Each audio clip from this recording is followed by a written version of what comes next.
എനിക്ക് അത്ഭുതം തോന്നുന്നു. അമ്മയ്ക്ക് ഇത്ര പെട്ടെന്ന് ഇങ്ങനെ തോന്നാൻ കാര്യം? അവൾ മിടിക്കുക മോളെ. ഇന്നാണ് അതെനിക്ക് മനസ്സിലായത്. നമ്മുടെ ബാലന് ചേരും. മോൾ എന്ത് പറയുന്നു? അമ്മയ്ക്ക് ഇഷ്ടമാണെങ്കിൽ ഇതൊരു നല്ല കാര്യമാണെന്നാ എനിക്കും തോന്നുന്നത്. ബാലനോട് കൂടി ഒന്ന് ചോദിക്കണ്ടേ? അവനോട് എന്ത് ചോദിക്കാനാ? ഞാൻ തീരുമാനിക്കും, അവൻ അനുസരിക്കും. അല്ലാതെന്താ? തമ്പിയോട് ഇന്ന് സംസാരിച്ചാലോ? അത് വേണ്ട അമ്മേ. ബിന്ദുവിന്റെ അച്ഛനോട് ഞാനിത് പറയാം. അങ്ങനെ അദ്ദേഹം വഴി അവരുടെ ഭാഗത്തുനിന്ന് വരട്ടെ ആലോചന. അതല്ലെന്ന് നമുക്ക് അന്തസ്. Very good. നീ ഞാൻ വിചാരിച്ച പോലെ ഒന്നല്ലല്ലോടി. നിനക്ക് ബുദ്ധിയുണ്ടല്ലോ. അങ്ങനെ തന്നെ മതി.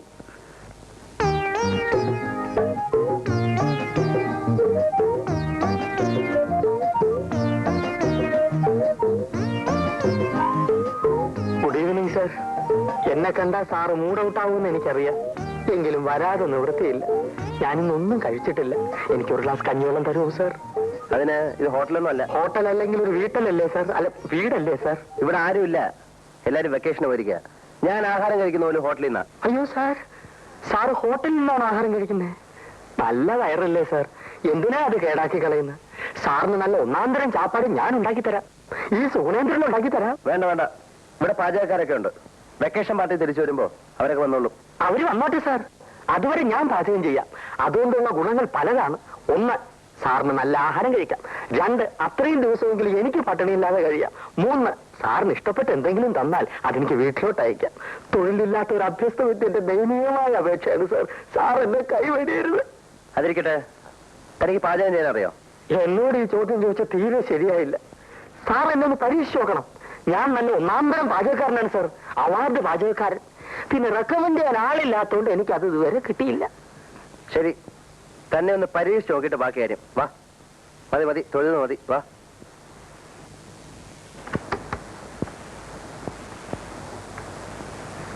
ആ, ഇതാണ് അടുക്കള. വേണ്ടതെല്ലാം ഇതിനകത്തുണ്ട്. വൈകിട്ടത്തെ ആഹാരം ശരിയാക്ക്. ചോറും കറിയും മതിയല്ലോ സാർ? മതി. ഊണ് മോശമാണെങ്കിൽ അപ്പ സ്ഥലം വിട്ടോണം. ഓക്കെ? Okay sir. സാറ് ബാക്കി മുറികളെല്ലാം പൂട്ടിയിട്ട് വയ്ക്കുള്ളൂ. തിരിച്ചു വരുമ്പോഴേക്കും അത്താഴം റെഡി. ശരി. ഒരു ചമ്മന്തി അരയ്ക്കാൻ പോലും അറിയാൻ പാടില്ലാത്ത ഞാൻ എങ്ങനെ പാചകം ചെയ്യും? എന്റെ ഗുരുവായൂരപ്പാ, ഈ പരീക്ഷണത്തിൽ നീ എന്നെ കൈവടിയരുതേ.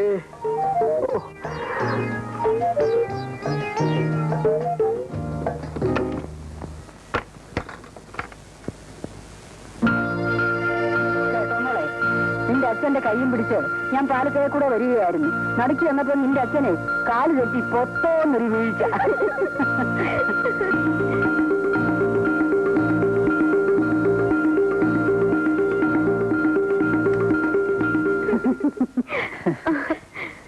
എന്നെ രക്ഷിക്കണം, ഈശ്വരനോട് തന്നെ രക്ഷിക്കണം. ആരാ? ഞാൻ സുഗുണേന്ദ്രൻ. എന്തുണ്ടായി? ഒന്നും ഉണ്ടായില്ല, ഉണ്ടാകും. അതിനു മുമ്പ് എന്നെ രക്ഷിക്കണം. ഞാനൊരു BSc-കാരനാണ്, തൊഴിലില്ല. 5 സഹോദരിമാരുണ്ട്. അമ്മയ്ക്ക് വാദം. അച്ഛൻ വേറെ പെണ്ണ് കെട്ടി മൂലമറ്റത്തേക്ക് പോയി. എന്നെ കൈവിടരുത്. നിങ്ങൾ എന്തൊക്കെയാണ് പറയുന്നത്? ഒത്തിരി കാര്യങ്ങൾ പറയാനുണ്ട്. എല്ലാം പ്രധാനപ്പെട്ടതാണ്. താനും ഏതാദ്യം പറയണമെന്ന് ഒരു നിശ്ചയമില്ല അമ്മജി. നിങ്ങൾ എവിടുന്നാ വരുന്നത്? ദോ ആ ബംഗ്ലാവിൽ നിന്ന്. അവിടുത്തെ അരിവെപ്പുകാരനായിട്ട് ഇപ്പൊ ഒരു നിയമനം കിട്ടി. ആ തൊഴിൽ മാത്രം എനിക്ക് അറിഞ്ഞുകൂടാ. എന്നെ അതൊന്ന് പഠിപ്പിച്ചു തരണം. പഠിപ്പിച്ചു തരാനോ? അത് കൊള്ളാം. ഇന്ന് രാത്രിയിലത്തെ ഊണ് കലക്കിയാൽ ഞാൻ രക്ഷപ്പെട്ടു. പിന്നെ തട്ടിയും മുട്ടിയൊക്കെ നിന്നോളാം. ഈശ്വരനെ വിചാരിച്ച് എന്നെ കൈവിടരുത് അമ്മച്ചി. എന്ന് പറഞ്ഞാൽ കാലില്ലാത്ത എനിക്ക് എന്ത് ചെയ്യാൻ കഴിയും? അയ്യോ, കാലെവിടെ പോയി അമ്മച്ചി? ഒരു കാറപകടത്തിൽ മുറിഞ്ഞു പോയി മോനെ. ഈ കൊച്ചിനോ? എനിക്ക് കാലുണ്ട്. ഓ ദൈവാധീനം. ഒന്ന് സഹായിച്ച കുഞ്ഞെ, മോക്ഷം കിട്ടും. പിന്നെ വേറൊന്നും വേണ്ടേ? അമ്മേ, അമ്മയുടെ മകനാണെന്ന് കരുതിയാ മതി അമ്മേ. എന്റെ ശരീരത്തിൽ ചോരയില്ല അമ്മേ. ആശുപത്രിയിൽ ചെന്ന് ചോര വിറ്റാണ് അമ്മേ ഓരോ സ്ഥലത്തും ഇന്റർവ്യൂവിന് പോകാനുള്ള പണം ഞാൻ ഉണ്ടായിക്കൊണ്ടിരുന്നത്. അവസാനത്തെ പ്രാവശ്യം ചോര വിൽക്കാൻ ചെന്നപ്പോ ഡോക്ടർ എന്നെ പിടിച്ച് ആശുപത്രി കിടത്തി. ശരീരത്തിൽ ചോരയില്ല അമ്മേ. അവിടുന്ന് ഒളിച്ചോടി പോന്നവനാണ് അമ്മേ ഞാൻ. ഈ അരിവെപ്പ് ജോലിയെങ്കിലും എനിക്ക് കിട്ടിക്കോട്ടെ അമ്മേ. ഒന്ന് സഹായിക്കാൻ പറയാമേ. മോളെ, വിദ്യാഭ്യാസമുള്ള ഒരു പയ്യനല്ലേ, ഒന്ന് സഹായിച്ചു കൊടുത്തേര്. അരിവെപ്പുകാരനായിട്ടെങ്കിലും ജീവിച്ചോട്ടെ. അത് ശരിയാണോ അപ്പച്ചി? വല്ലവരുടെ അടുക്കള കയറി അവരറിയാതെ പാചകം ചെയ്യാന്ന് പറഞ്ഞാൽ ഒരു നല്ല കാര്യത്തിന് വേണ്ടിയല്ലേ മോളെ? എന്നാലും അവരറിഞ്ഞ മോശമല്ലേ അപ്പച്ചി? അവരറിയാതെ ഞാൻ നോക്കിക്കൊള്ളാം. സാറ് കളി കഴിഞ്ഞ് വരുന്നതിന് മുമ്പേ കുഞ്ഞിരിഞ്ഞ് പോരാം. ഒന്ന് സഹായിക്കുഞ്ഞേ പ്ലീസ്. ചെല്ല് മോളെ. ഇനി എന്തായാലും മടിയൊന്നും പറയണ്ട, ചെല്ലേ. എനിക്ക് തീരെ ഇഷ്ടമുള്ള കാര്യമില്ല. എന്നാലും അപ്പച്ചി നിർബന്ധിക്കുന്നോണ്ട് ഞാൻ പോകാം. ഓ എന്റെ ഗുരുവായൂരപ്പാ, വന്നട്ടെ വന്നട്ടെ. ചെല്ലേ.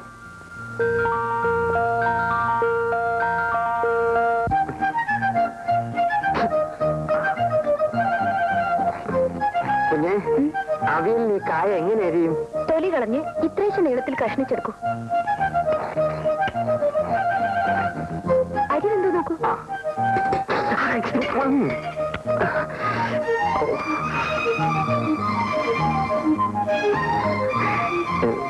കുഞ്ഞു തന്നെ നോക്കിയാട്ടെ. ഇച്ചിരൂടെ വേകണം. വേവട്ടെ വേവട്ടെ.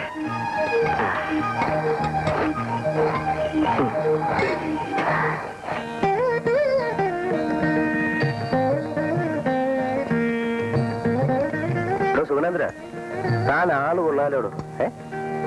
സമയം തീരെ ഇല്ലാതെ പോയി. അല്ലെങ്കിൽ എന്തെങ്കിലും കൂടിയൊക്കെ. ഇനിയും വിഭവങ്ങളോ? ഇത് തന്നെ വളരെ കൂടുതൽ. എല്ലാം തിടുക്കത്തിലായിരുന്നു. കറികളൊന്നും ശരിയായിട്ടുണ്ടാവില്ല. ഇതിനേക്കാൾ നല്ല കറികളോ? ഉഗ്രൻ ഉഗ്രൻ. അത് സാർ ഒരു പങ്ങാക്ക് പറഞ്ഞാണെന്ന് എനിക്കറിയാം. അങ്ങനെയല്ല സുഗുണേന്ദ്രൻ, ഇത്രയും നല്ല കറികൾ ഈ അടുത്ത കാലത്തൊന്നും ഞാൻ കൂട്ടിയിട്ടില്ല. എന്തൊരു സ്വാദാണ്. സാറിന്റെ സന്മനസ്. ഏതായാലും അമ്മ വരുന്നവരെ ഈ പരിപാടി അങ്ങ് നീങ്ങട്ടെ. ബാക്കി കാര്യം അത് കഴിഞ്ഞാലോചിക്കാം.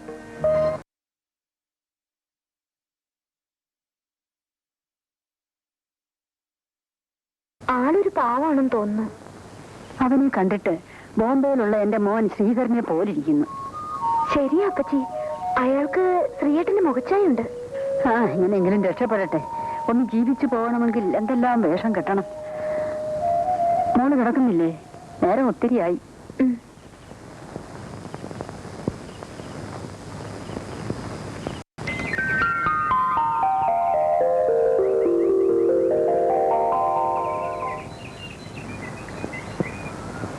സുഗുണേന്ദ്ര,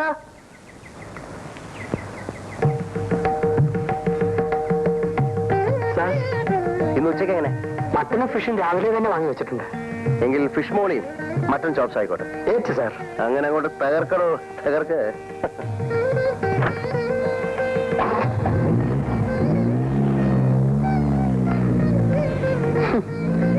ഫിഷ് മോളി മട്ടൻ ചാപ്സും വേറെ ഒന്നും വേണ്ട. എന്റെ മീനാക്ഷി അമ്മേ രക്ഷിക്കണേ. ഒരു പ്രാവശ്യം കൂടെ ഒന്ന് സഹായിച്ചു കൊടു മോളെ. ആ നിൽപ്പ് കണ്ടില്ലയോ? അയ്യോ അപ്പച്ചി, എനിക്ക് ഓഫീസിൽ പോണ്ടേ. സാരമില്ല മോളെ, പോകുന്ന വഴിക്ക് ഒന്ന് കയറി ശരിപ്പെടുത്തി കൊടുത്തിട്ട് മോള് പൊയ്ക്കോ. ഫിഷ് മോളി മട്ടൻ ചാപ്സും ഇതിന്റെയൊക്കെ പേര് കേട്ടിട്ടുണ്ടെന്നുള്ളതല്ലാതെ ഞാൻ കണ്ടിട്ട് പോലുമില്ല കുഞ്ഞേ. എങ്കിൽ പിന്നെ ഇതൊക്കെ ഉണ്ടാക്കാൻ പോകുന്ന എന്തിനാ? ഞാൻ നിരപരാധിയാണ് കുഞ്ഞേ. ഇന്നലത്തെ ഊണിന്റെ സ്വാദാണ് ഈ ചതി ചെയ്തത്. കുഞ്ഞ് രക്ഷിച്ചില്ലേ ഞാൻ ചാപ്സ് ആയിപ്പോ. അമ്മച്ചി ചെല്ലു മോളെ. ശരി വാ.